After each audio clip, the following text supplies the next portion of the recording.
우리 옆에 분과 인사하시겠습니다. 새해 복 많이 받으세요. 네, 우리 주일학교 친구들 세배했어요? 구정 때 하려고 안 했죠?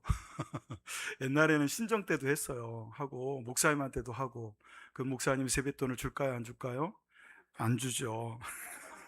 그러니까 안 하더라고. 아무튼 여러분 주 안에서 새해도 건강하시고 주님이 주시는 하늘의 복이 충만하시기를 예수의 이름으로 축원합니다. 여러분, 우리가 살아가는 이 시대는 어느덧 100세 시대에 접어들었다고들 합니다. 여러분 모두 다 건강하게 100세를 누리시기를 축원합니다.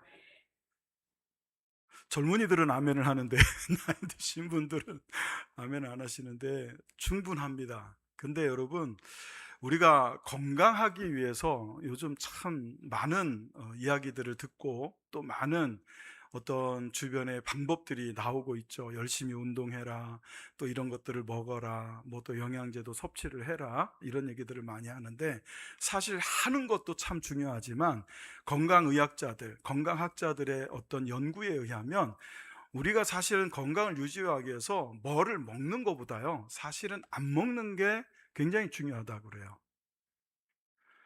우리가 가려서 음식을 먹어야 된다고 그러잖아요. 네, 특별히 이제 우리 몸에 잘 안 받거나 나의 건강을 해칠 수 있는 것들이 사실은 입에 더 당겨요. 더 맛있고 생각나고. 예, 그래서 학자들이 말하기를 정말 우리가 몸을 생각을 하고 건강하게, 예? 100세 시대인데 60 한 중반부터 병원에 누워가지고 너무 빠른가요? 한 70부터 누워있다고 해도 30년이고요. 여러분 80부터 병원 신세를 져도 20년이에요. 그러니까 이게 그냥 단순하게 오래 사는 게 중요한 게 아니라 건강해야 돼요. 건강해야 돼요. 할렐루야. 우리 옆에 분에게 축복할까요? 건강하세요. 그렇게. 네, 말대로 될 줄로 믿습니다. 네, 옆에 있는 사람이 영권이 있으면 정말 옆에 잘 앉으신 거예요. 근데 영권은 다른 데 있지 않아요. 그냥 믿으면 돼요. 건강하기를 예수의 이름으로 축원합니다. 그런데 여러분, 몸을 위한 건강도 우리가 먹지 말아야 할 것, 하지 말아야 될 것이 있는 것처럼 영적인 건강도 해야 될 것이 있고 하지 말아야 될 것이 있어요. 대부분의 설교는 하라는 거예요. 감사하라, 기도해라, 기뻐해라, 예배해라, 전도해라. 근데 사실 여러분, 하나님이 주신 말씀 잘 보면요, 거의 반반 이상 하라는 것도 있지만 하지 말라는 것도 있어요. 그래서 하나님께서 특별히 우리에게 하지 말라 하시는 것을 안 해야 사실은 우리가 영적으로 건강합니다. 여러분, 우리가 100세 시대를 살 때 100세까지 정말 하나님 은혜 가운데 살다가 하나님께서 주신 그 수를 다 누리고 하나님 불러서 여기보다 더 좋은, 할렐루야, 이 땅보다 억만 배는 더 좋은 천국에 들어갈 때, 그때 육체만 건강한 사람이 아니라 우리의 영도 주님을 닮아서 참 이렇게 센티피케이션, 성화되어서 참 주님을 닮은 모습으로 전부 다 아름답게 천국에 들어가면 얼마나 좋겠어요. 그러기 위해서는 하지 말아야 될 걸 하지 않는 믿음이 있어야 된다는 거죠. 예수님께서 특별히, 예수님은 참 많은 일을 하셨다고 생각을 하는데 예수님이 절대로 안 하신 것이 있어요. 그래서 오늘 저는 2026년 첫 주일, 첫날 예배잖아요. 신년감사주일. 이 첫날, 첫 예배에 첫 단추를 좀 잘 깨워서 여러분 올 한 해는 정말 여러분 영적으로 아프지 않고 영적으로도 안 아프고 정말 영적으로 건강해서, 여러분이 정말 신앙생활 할 때 유쾌하고 즐겁고 행복하고, 그 유쾌하고 즐겁고 행복한 신앙이 옆에 사람에게까지 이렇게 막 이렇게 흘러가는 그런 삶을 살게 되시기를 예수의 이름으로 축원합니다.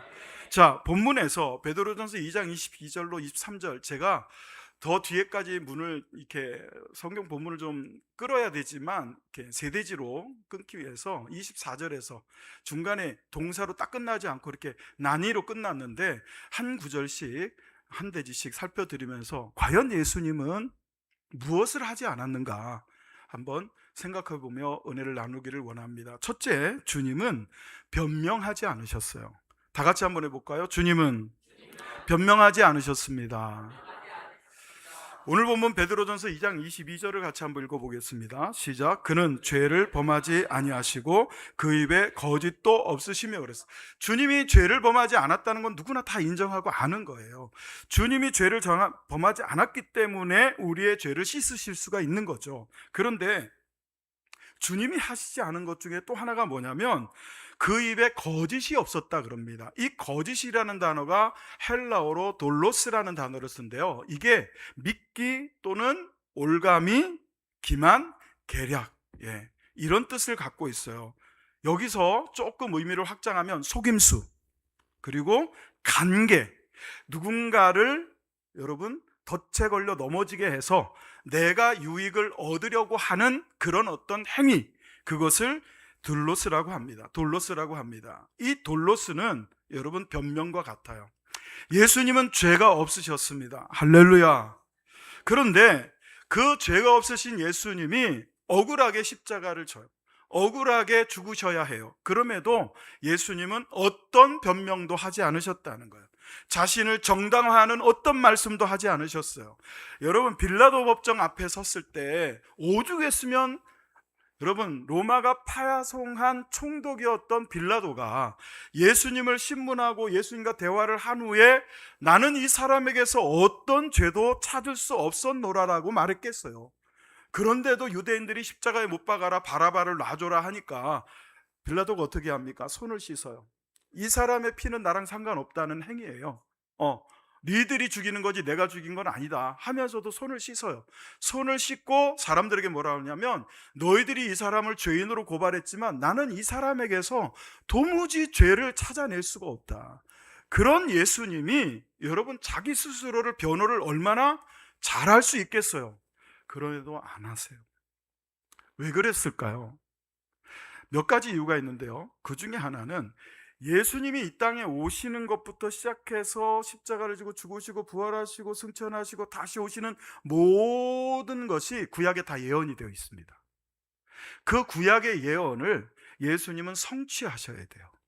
그러니까 왜 우리가 변명하지 않아야 되느냐?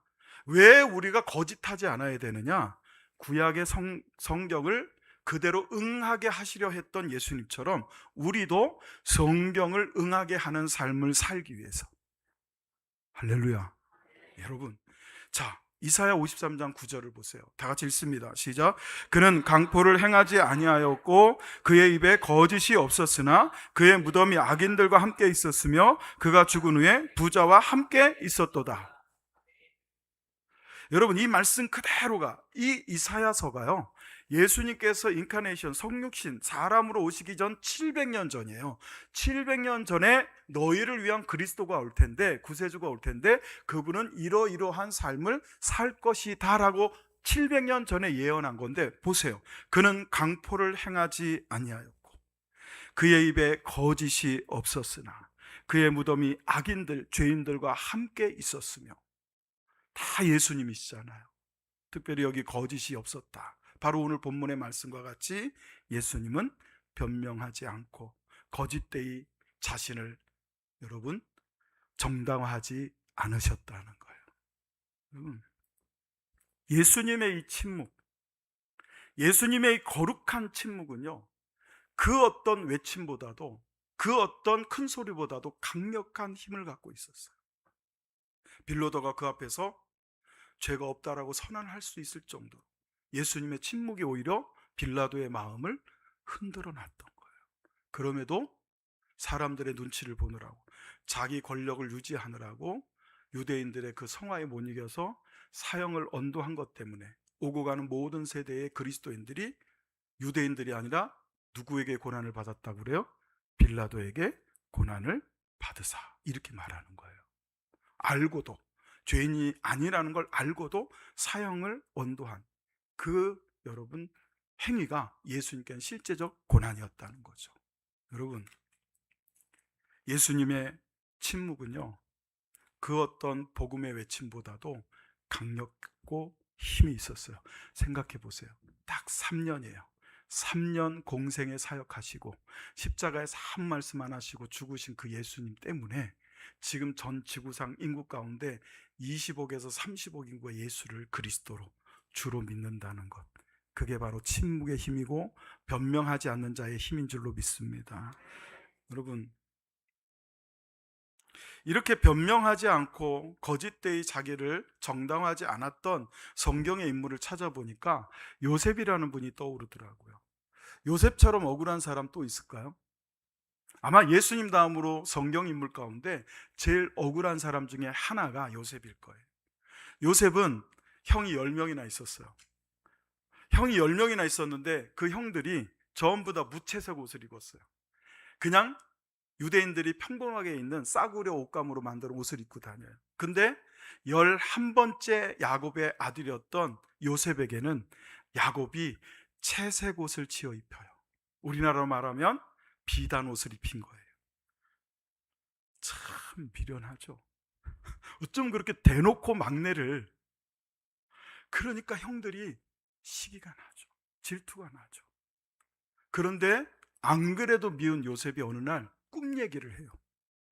집단이 있는데 내 형들이 다 집단이었고 이 볏집단 있잖아요. 나한테 절을 하더라. 어머 그랬니? 넌 큰 사람이 될 것 같아. 하나님이 그렇게 너를 세우시려나 보다 하고 형들이 동감해주고 칭찬해줬을까요? 네, 딱 지금 여러분 표정에. 그러고 있는데 또 해달 별 중에 여러분 해가 누구예요? 자기라는 거야. 내가 해고 달과 별들이 형들이 다 나한테 절을 하더래. 한 번도 아니고 두 번도. 그러니까 두 번씩이나. 그러니까 이걸 콱 어떻게 해요? 죽여버려 된 거예요. 그래서 죽이려고 모였어요. 들판에 나가 있는 동안 형들을 만나러 온 요셉을 죽이려다가 형들 중에 그나마 좀 하나님을 두려워하던 몇몇이 죽이지는 말자. 그러고는 구덩이에다가 요셉을 던져 넣은 후에 지나가는 무역상들에게 노예로 팔아요.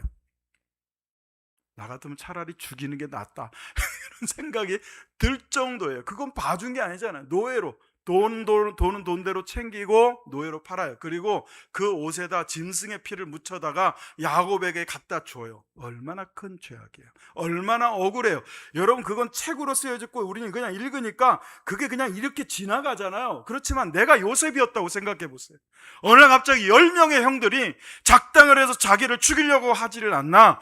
그러고는 다시 노예상에다 팔아 넘겼어요. 아버지와 어머니가 생이별을 해서 애굽으로 내려가게 된 거예요. 그래서 여러분 그것이 야곱의 집이 내려가고 이스라엘이 애굽에서 430년을 거하게 된 최초의 사건이었잖아요. 억울해요, 안 억울해요? 억울하죠. 여러분이 당하지 않았어도, 여러분 친구가 당했어도 여러분은 그 친구를 위해서라도 여러분이 변호하려고 할 정도로 억울한 거예요. 그런데 요셉은 여러분 변명하지 않아요. 여러분 올 한해도 이제 벌써 4일째입니다. 이제 2025년 돌아보면 억울했던 거 있으시죠? 없으세요? 참 은혜입니다. 저는 억울한 게 참 많았어요. 여러분은 어떠셨어요? 잘 생각해 보세요. 억울했을 거야. 뭐 멀리 갈 필요도 없어요. 옆에를 보세요. 아내 때문에 억울하고 남편 때문에 억울하고 여러분 억울한 게 뭐 크게 억울한 것만 억울한 겁니까? 내 사정 안 알아주고 오해하고 이해해 주는 게 아니라 오해하고 이게 참 억울하잖아요. 여러분 그 억울한 것들 당할 때 변명하고 싶지 않으세요? 변호하고 싶지 않으세요? 근데 예수님이 안 했다는 거예요. 왜 안 했는지는 뒤로 갈수록 알게 됩니다. 일단은 첫 번째, 예수님이 안 하셨으니까, 성경이 안 하지 말라 하니까. 저와 여러분도 2026년에는 말이죠, 모두가 변명하지 않는 한 해가 되기를 축원합니다. 침묵이 힘이에요. 침묵이 능력이에요. 그리스도인에게는, 사람에게는 침묵, 하나님께는 입을 열어 부르짖고 기도하는 것이 능력이 되고 힘이 될 줄로 믿습니다. 그래서 여러분 억울할 때 사람 찾아가지 마세요. 억울할 때 여러분 옆 사람 찾아가지 마세요. 억울할 때는 하나님께 오는 거예요. 두 번째, 주님이 하지 않으셨던 것은, 여러분, 주님은 남 탓하지 않았어요. 다 같이 해보겠습니다. 주님은 남 탓하지 않으셨습니다. 우리 옆에 분과 인사하겠습니다. 당신 탓하지 않겠습니다. 이렇게 인사하십시오. 옆에 사람하고만 한 사람은 앞뒤로도 해야 돼요. 여러분, 우리는 서로 남 탓하면 안 돼요. 네. 자, 23절을 같이 읽어볼까요? 시작. 욕을 당하시되 맞대어 욕하지 아니하시고 고난을 당하시되 위협하지 아니하시고 오직 공의로 심판하시는 이에게 부탁하시며 그랬어요. 욕을 당하셨대요. 여러분, 예수님이 욕 당하셨습니까? 그렇죠. 모욕, 치욕, 능욕을 당하셨어요. 그리고 실제로 예수님 얼굴에 침을 뱉으며 누가 너의 뺨을 때렸는지, 누가 너에게 침을 뱉었는지 알아맞혀 보라고 그렇게 여러분 조롱당하셨어요. 그런데 예수님은 어떻게 하셨다 그래요? 욕을 당하시되 맞대어 욕하지 아니하셨다 그럽니다. 고난을 당하시되 위협하지 않으셨다 그럽니다. 여러분, 여기 욕하다라고 하는 이 로이도레오라고 하는 이 단어는요, 모욕하다, 비방하다, 그리고 악한 감정으로 되갚아 말하다예요. 누가 여러분을 향하여 비난하거나 조롱하거나 여러분을 탓을 해요. 또 여러분에게 잊지도 않은 죄를, 잊지도 않은 잘못을 누명을 씌워서 소문을 내고 다녀요. 그런 사람을 여러분이 딱 맞닥뜨렸어요, 외나무에서. 그때 여러분 뭐 하지 말라는 거예요? 그 사람에게 여러분 감정적으로 나오는 대로 너 내 욕하고 다닌다면서 하지 말라는 거예요. 그러지 말라는 거예요. 왜? 예수님 안 하셨으니까. 안 하셨으니까. 그럼 이거 어려워요. 쉽지 않아요. 확 해줘야 속이 시원해요.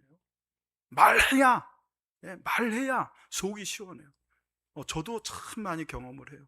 이걸 확 말을 해버릴까? 감정적으로 확 대갚아 줘버릴까? 그건 못 참다가 여러분 걸 해버릴 때도 있어요. 근데 이걸 주님은 안 하셨다는 거예요. 욕을 욕으로 갚지 않았어요. 욕을 욕으로 갚지 않는 것.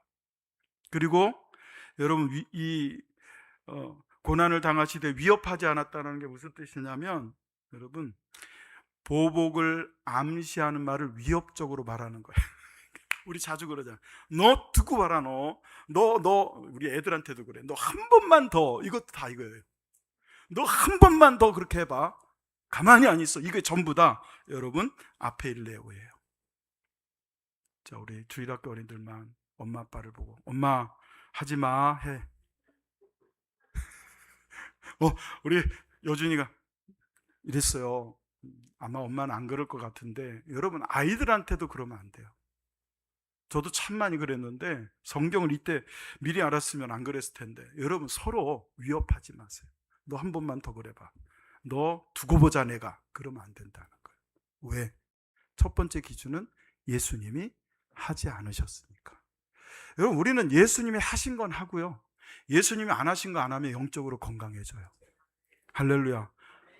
예수님이 하신 거 하고 예수님이 안 하신 거 안 하면 영적으로 건강해져요. 영적으로 건강해지면 삶이 건강해져요. 삶이 건강해지면 인생이 보람돼요. 인생이 보람이 되면 그래도 남긴 좋은 흔적을 남기고 이 세상을 갈 수 있어요.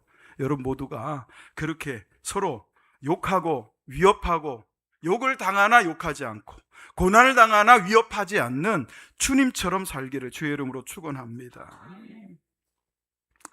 여러분, 여기 주님께서 계속 안 하시고 아니하시고 아니하시고 하다가 하신 게 있어요. 본문에서 23절을 다시 한번 읽어보세요. 시작. 욕을 당하시되 맞대어 욕하지 아니하시고 고난을 당하시되 위협하지 아니하시고 오직 공의로 심판하시는 이에게 부탁하셨다. 그러니까 안 하고 최종적으로 한 건 뭐예요? 하나님께 자기를 부탁했다는 거예요. 근데 여기 부탁했다는 이 파라디도미, 이 단어는 여러분 꼭 기억해 두세요. 다 같이 해보세요. 파라디도미. 이거는 우리가 예배할 때도, 기도할 때도, 찬송할 때도, 전도할 때도, 또 여러 가지 씨를 심을 때도 이 파라디도미처럼 해야 돼요. 어떻게 하냐면 전적으로 맡기는 거예요. 일부만 맡기는 건 파라디도미가 아니에요. 다 맡기는 거예요. 다 온전히 맡기는 거예요. 캐나다에 가면 미국과 캐나다 국경선에 걸쳐 있는 세계에서 두 번째로 큰 폭포가 있죠. 그래서 한국 사람들 거기 가면 관광객들이 이렇게 몰려 있을 때 가이드가 꼭 그걸 시켜요. 참 조금 좀 저기 한데 나이아가라 그래요. 그럼 진짜 가는 줄 알고 나이야 가라 해래. 근데 거기를 가면 여러분 정말 웅장합니다. 높이도 높고요, 떨어지는 수량도 어마어마해요. 근데 정말 이 그 위험한 그 폭포 위에 줄 하나를 이렇게 메고 외줄타기를 한 사람이 있었어요. 미국에서 캐나다 쪽으로 이렇게 외줄타기를 해서 다 거는 위태위태하죠. 여러분 이게 그냥 공중에 떠 있는 게 아니라 바람 불잖아요.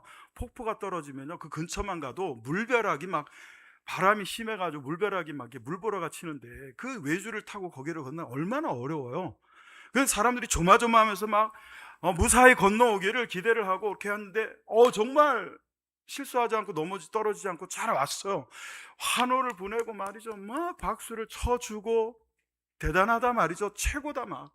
그러니까 그 사람이 그래요. 여러분, 제가 저기서 여기까지 걸어 넘어왔는데, 줄을 타고 넘어왔는데, 제가 여기서 다시 저쪽으로 갈 때도 또 갈 수 있다고 여러분 믿으십니까?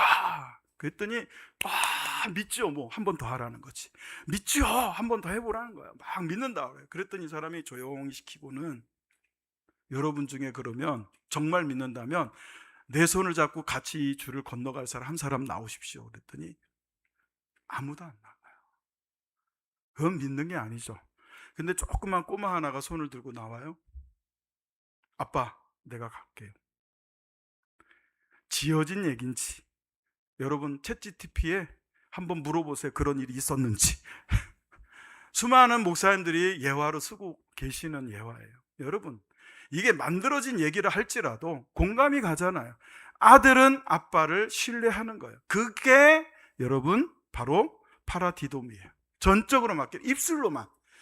여러분, 자기의 목숨도, 자기의 생명도, 자기의 몸도, 자기의 모든 것을 주님께 온전히 맡겨드릴 수 있는 것, 그게 파라디돔이에요.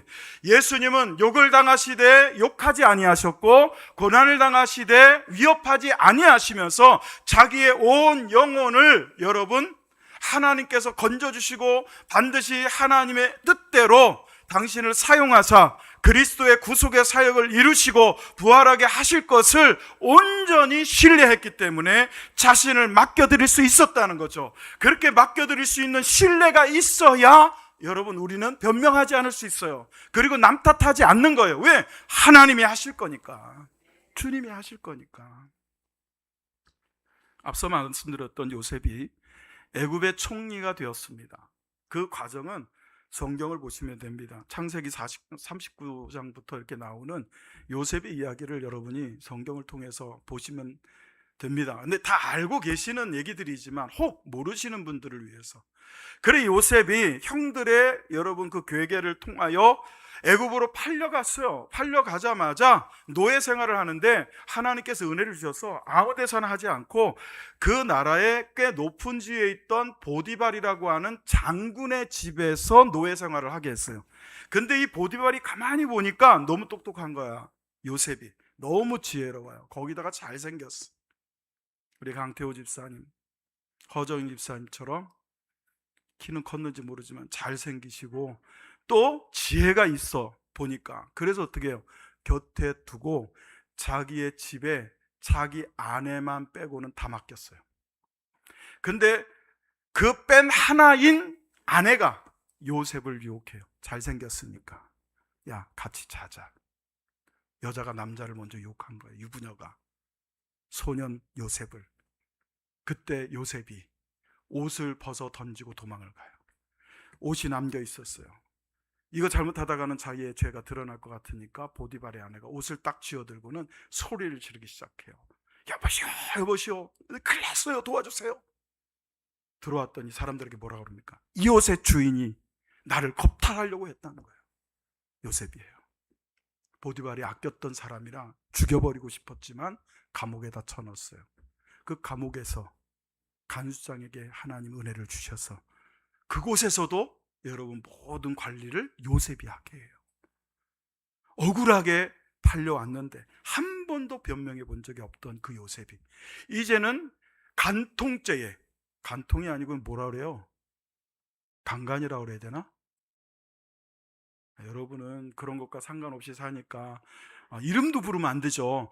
여러분 그런 그 죄의 누명을 쓰고 지금 또 감옥에 갔어요. 풀리질 않았어요. 네. 그냥 죄는 뒤집어 쓰고 간 거예요. 목숨만 살아서 간 거예요. 근데도 변명을 안 해요. 요셉이 감옥에서조차도. 그리고 거기서 꿈을 해석해 주죠. 바로 왕의 꿈을 해석해 주고, 그 꿈 해석을 통하여 술 따르는 자, 빵 굽는 자, 그들의 꿈 해석을 해주고, 그들 중에 하나가 나가서 이 감옥 안에 꿈 해몽을 잘하는 자가 있다 하는 얘기를 바로에게 해주고, 그때 바로가 어떤 꿈 때문에 너무 괴로운 거예요. 바다에서 아주 살찐 황소가 올라오더니 조금 있다가 또 그 살찐 황소가 야인 황소로 다 잡아먹어버리는 그 꿈.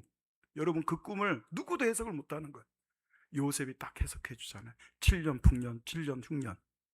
그래서 그를 꺼내다가 총리로 세워요.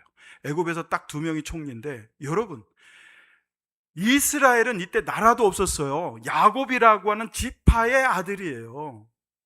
애굽 사람도 아니야. 근데 그런 노예로 팔려왔던 사람을 얼마나 그가 뛰어났으면 총리로 세웠겠어요. 여러분, 우리나라 국무총리를 일본 사람 갖다 세우면 여러분 동의하겠어요? 그럴 리도 없지만, 그럴 수도 없지만, 그것보다 더 엄청난 일인 거예요. 그런 요셉이 총리가 되었을 때, 여러분, 가나안 땅에 야곱의 집에 어떤 일이 있었느냐? 여기만 7년 흉년이 든 게 아니라 여기도 7년 흉년이 든 거예요. 1년도 아니고 7년 동안 흉년이 드니까 그 부자였던 야곱도 곡식이 떨어졌어요. 가만히 보니까 애굽이 7년 풍년 때 곡식을 잘 저장해 놓아서 흉년 때도 곡식이 있다고 하는 소식을 들어요. 그래서 10명의 자기 아들을, 그때도 누구는 남겨놓고 베냐민 막내는 남겨놨어요. 아무튼 한 변해요. 한 변에 형들만 또 보냈어. 그게 이제 창세기 42장 3절이에요. 같이 읽어보세요. 시작.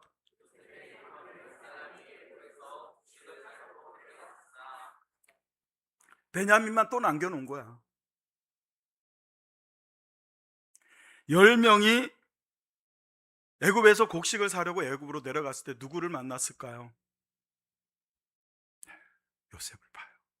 요셉은 형들을 알아봤을까요? 보자마자 알았어요. 형들은 감히 도저히 요셉이라는 생각은 요만큼도 못했어요. 노예로 팔렸는데 어떻게 총리가 되냐. 애굽은 당시 최후 강대국이었잖아요. 생각도 못했어요. 상상도 못했어요. 나중에 알게 되죠. 요셉에게 형들만 있다가 동생이 하나 생겼다는 얘기를 듣고 형들을 속여 돌려보내면서 여러분 베냐민을 데리고 오게 하죠. 그 뒤에 자기를 요셉이라고 나타낸 뒤에 형들이 어떻겠어요? 발발 떨죠. 요셉에게 힘이 있는 거예요. 요셉에게 권세가 있고 군사가 있어요. 요셉이 명령 한마디만 하면 자기들 다 죽은 목숨이에요. 원한이 있잖아요. 그러니까 벌벌 떨어요. 그때 여러분 요셉이 형들에게 이렇게 얘기합니다. 같이 읽어볼까요? 시작. 당신들이 나를 이곳에 팔았다고 해서 근심하지 마소서, 한탄하지 마소서.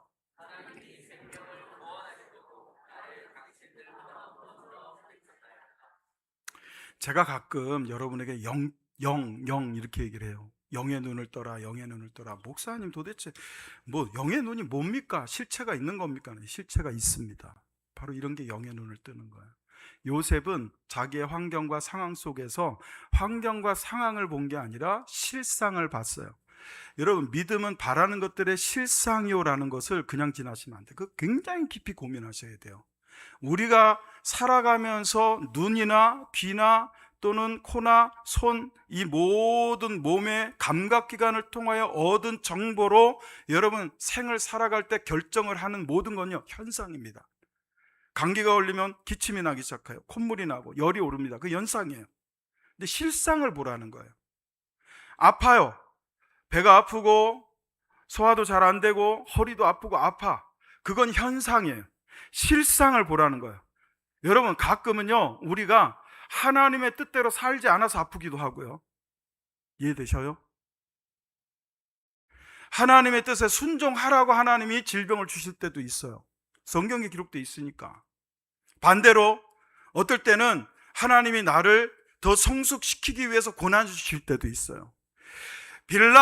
이 빌립보 감옥에 바울과 실라가 갇혔을 때 만약에 그들이 현상만 보고 수갑 차고 착고 차고 감옥에 갇힌 자신들의 모습만 보았다면 실상을 보지 못했을 거예요. 그 모습만 보고 감옥에 갇혀 있는 자신들의 신세를 한탄하고 남 탓하고 하나님 탓하고 내가 복음 전하려고 했는데 하나님 이럴 수가 있습니까 하고 좌절하고 낭망했다면 그 빌립보 감옥의 간수장은 예수를 만날 수 없었어요.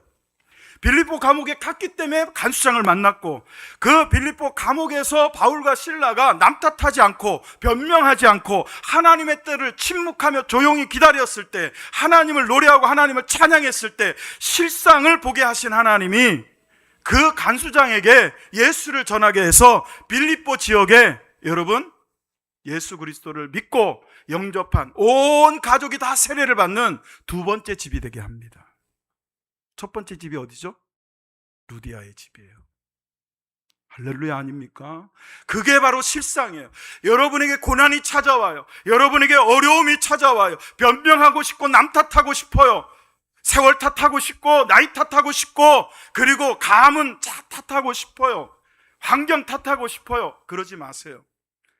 침묵하고 조용히 주님을 바라보고 하나님의 역사와 하나님의 공의를 바라보는 자들은 하나님이 그 환경을 변하여 복음을 전하는 도구로, 여러분을 더 성숙시키는 도구로 사용하실 것을 믿으시기를 주의 이름으로 축원합니다. 이게 제 얘기가 아니라 여러분 보세요.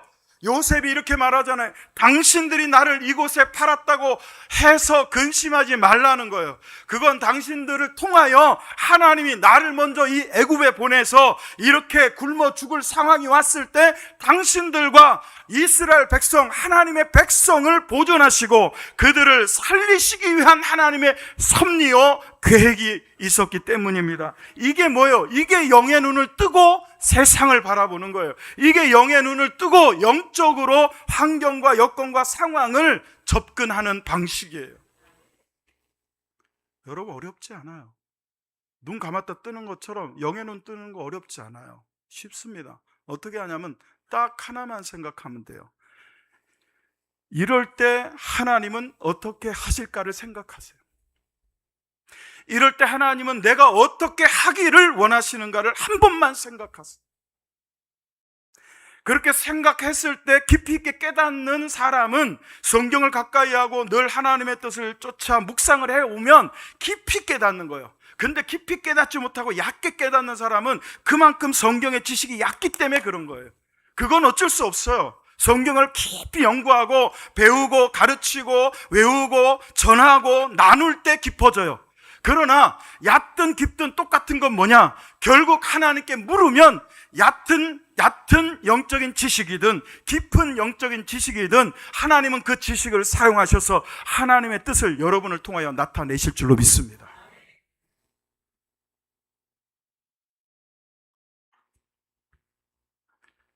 하나님이 생명을 구원하시려고 형들을 본 것이 아니라 요셉은 실상을 봤어요.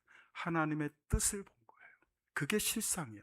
믿음은 실상을 보게 해요. 믿음은 바라게 하고 바라는 것들의 증거를 얻게 합니다. 여러분 바라는 게 있잖아요. 뭘 바라세요? 세상적인 거, 물질적인 거는 조금 뒤에 바라셔도 돼요. 그거 바라지 말라는 거 아니에요. 그게 중심이 되면 안 된다는 거지, 그거 요구하지 말라는 거 아니에요. 그거 구하셔야 돼요. 여러분이 부요해야 그 물질이 좋은 데 쓰여요. 악한 데 쓰이지 않고. 저는 이 세상의 물질들이 그리스도인들의 주머니로 흘러 들어와야 된다고 믿어요. 그래서 그것이 다시 세상을 향하여 순환되어서 나가고 가난한 자들 돕고, 할렐루야, 선교지에 선교하고 말이죠, 흘러가야 돼요. 그러니까 돈, 여러분 물질적으로 부유하게 해달라는 거 절대로 잘못된 거 아닙니다. 근데 그게 주가 되면 안 된다는 거죠. 그거는 결과여야 돼요. 하나님의 뜻대로 살다 보니, 할렐루야, 내가 이렇게 소망을 가지고 바라다 보니 하나님이 물질도 주셔서 섬기게 하시더라. 서정 장로교회가 이제는 40년이 넘어서 50을 향해 가는 지금 이 문턱에서 이제는 물질의 문도 좀 열리기를 축원합니다. 재정의 문도 좀 열리시기를 축원합니다.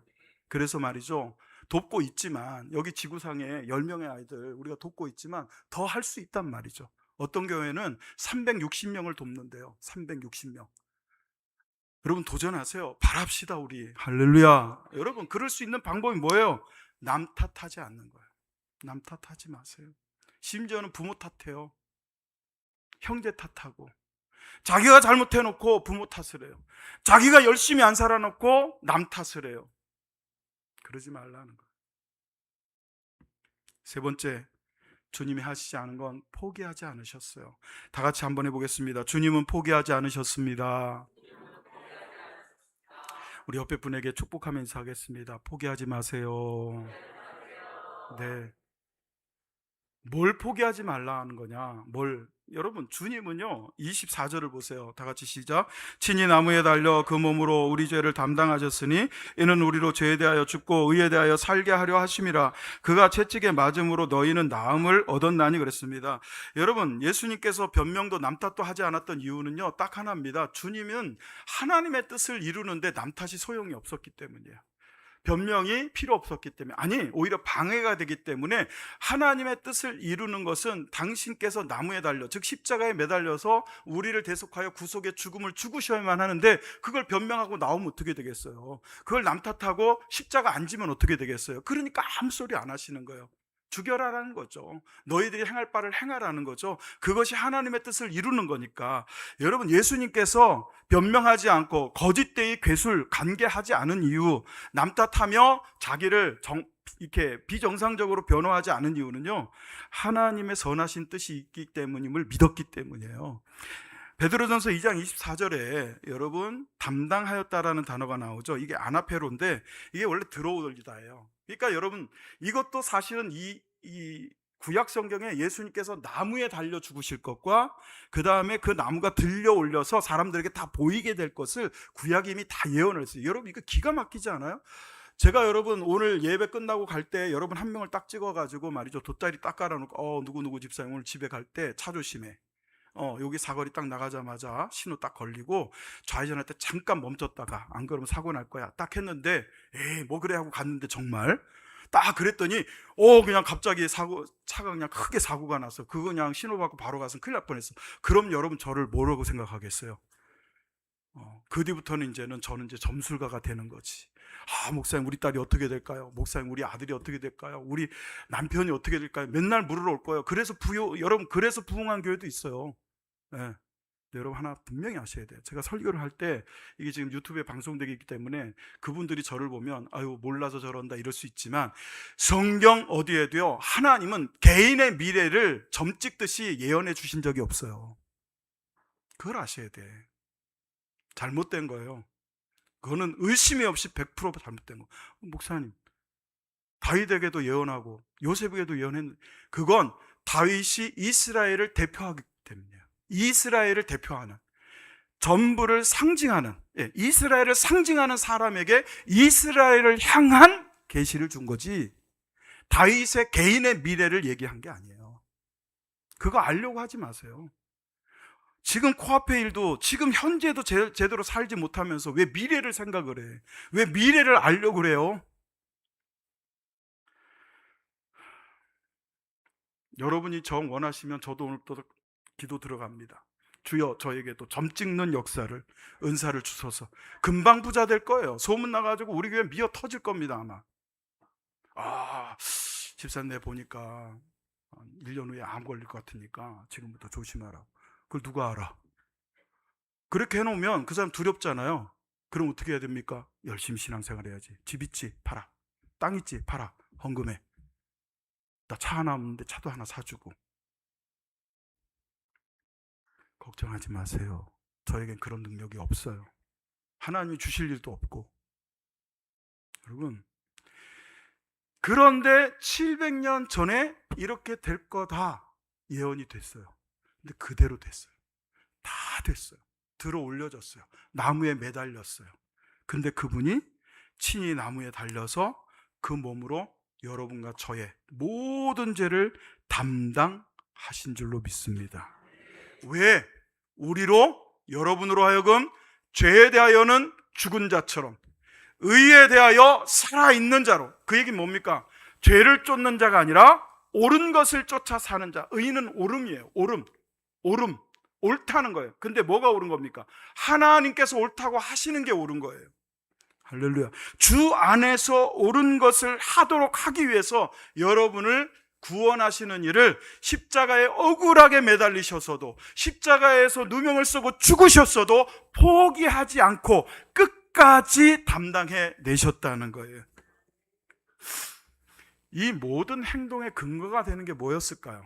왜 그러셨을까를 생각해야 돼요. 여기서 끝내시면 안 되고요. 왜 예수님은 변명하지 않고 남 탓하지 않고 포기하지 않았을까? 그 근거가 뭘까요? 그 힘은 어디서 나왔을까요? 그걸 알아야 우리도 그럴 수 있잖아요. 그건 예수님이니까 목사님 하시는 거고, 우리는 연약한데 그걸 어떻게 합니까? 어떻게 남 탓 안 하고 삽니까? 어떻게 변명 안 하고 삽니까? 어떻게 포기 안 하고 다 할 수 있습니까? 예수님은 하셨어요. 그럼 우리도 하실 수 있어요. 할렐루야. 어떻게 했느냐는 거예요. 자, 요한복음 13장 1절 읽습니다. 시작.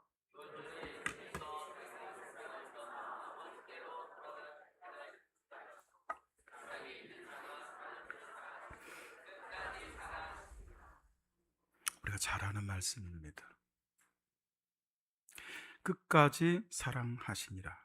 끝까지에 해당하는 이 에이스라는 건 그냥 방향이에요. toward, to, 뭐뭐를 향하여.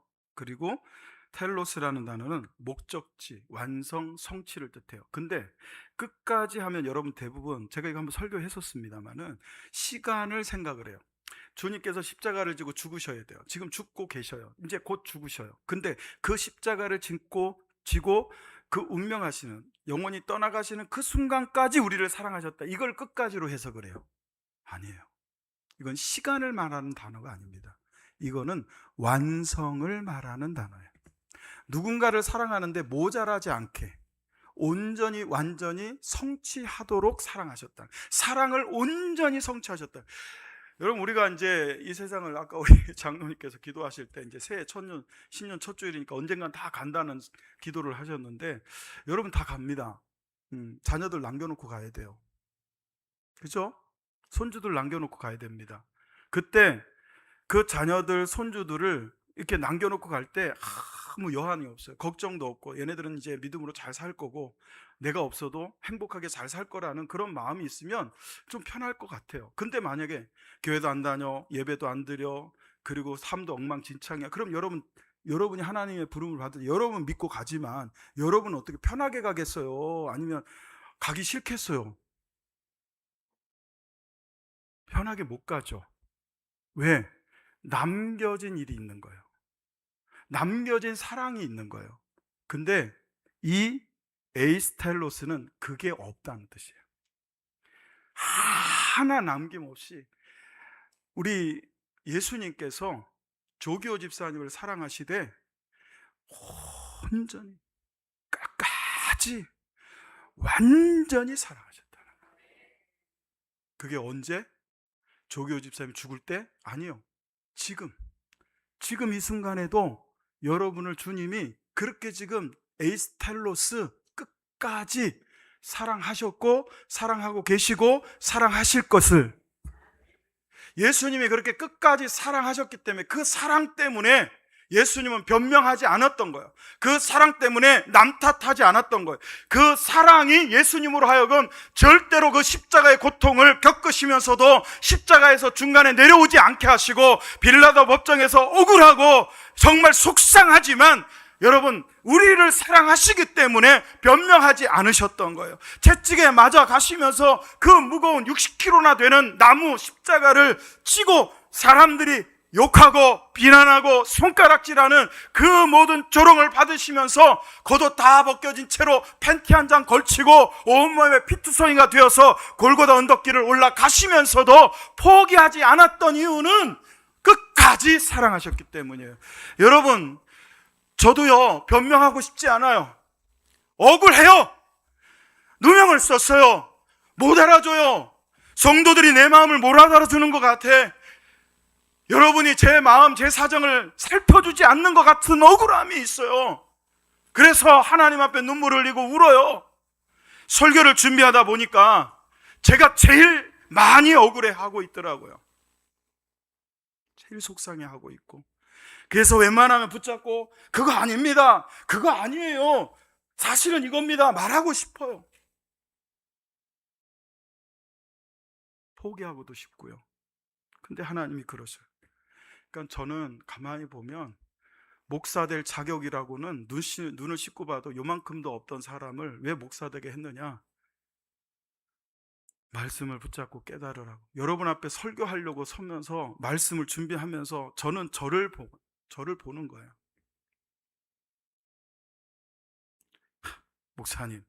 목사님은 뭐 설교한 대로 다 삽니까? 그럼 제가 신이지. 예, 제가 신이지 사람이겠습니까? 저는 아직 초보자예요. 설교자로도 초보자고요. 신앙으로도 초보자고요. 당대에 저희 집 가정에 제 조상들 중에 예수 믿는 사람 하나도 없어요. 수천 년 역사 가운데 저희 집안에 제가 처음이에요. 완전 초보자죠. 완전 여러분 정말 공사 중인 사람이에요. 그런 사람이 어떻게 완벽하겠어요?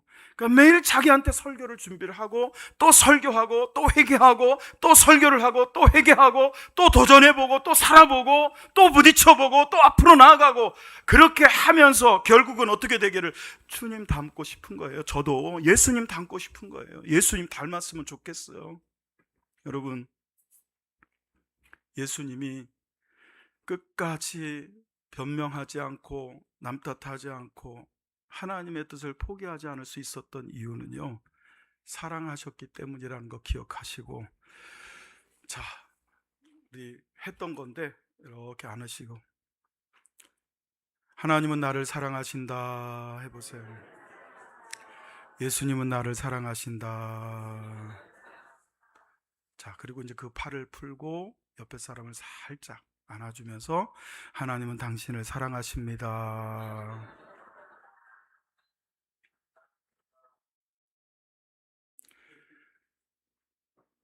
여러분, 그 사랑이 여러분 영 안으로, 마음으로, 생각으로 변명하게 하고 거짓하게 하고 남 탓하게 하려고 하는 모든 사단의 역사를 튕겨내고 쫓아내고 막아낼 수 있을 정도로 강해지고 커지기를 예수의 이름으로 축원합니다. 여러분, 오늘부터 우리 사랑합시다. 남 탓하지 맙시다. 거짓하지 맙시다. 그리고 포기하지 맙시다. 하나님은 분명히 우리를 사용하여 주실 줄로 믿습니다. 들은 말씀 붙잡고 함께 찬양한 후에 기도하겠습니다.